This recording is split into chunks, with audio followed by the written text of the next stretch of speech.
नमस्कार, मी सई कुलकर्णी आणि आपण पाहत आहात तारा न्यूज. जिल्हा परिषद पंचायत समितीच्या निवडणुकांची रणधुमाळी सध्या सुरू आहे आणि त्याच अनुषंगाने आज आपण येऊन पोहोचलोय सांगवडेमध्ये.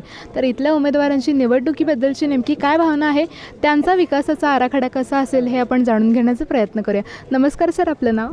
माझं नाव सुदर्शन बाबासो खोत. आपला पक्ष? राष्ट्रीय काँग्रेस पक्ष. आणि आपल्या मतदारसंघात कुठला आहे? हा माझा गोकुळ शिरगाव मतदारसंघ आहे. तर आपला नेमकं विकासाचा आराखडा, आपलं विजन नेमकं काय असणार आहे? मी गेले 20 वर्ष ग्रामपंचायतमध्ये सरपंच, उपसरपंच अशी विविध पदं भोगलेली आहेत. सध्या आता मी लोकनियुक्त सरपंच आहे.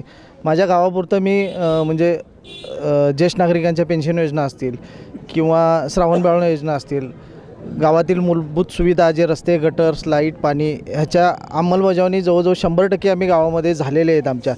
माझे असा मानस आहे की पंचक्रोशीतली जी गावं आहेत माझी, त्या सर्व गावामध्ये असाच विकास झाला पाहिजे असं माझी मानस आहे. तर सर, आता आपण नेमकं मतदारांना आव्हान काय असणार आहे? मतदारांना आवाहन करेन की काँग्रेस पक्ष हा जुना पक्ष आहे. काँग्रेस पक्षाची ध्येय धोरणं जी आहेत ती समतावादी आहेत. म्हणजे मनामध्ये किंवा समाजामध्ये फूट न पाडता एकीने राहणे हा काँग्रेस पक्षाचा मूळ हेतू आहे.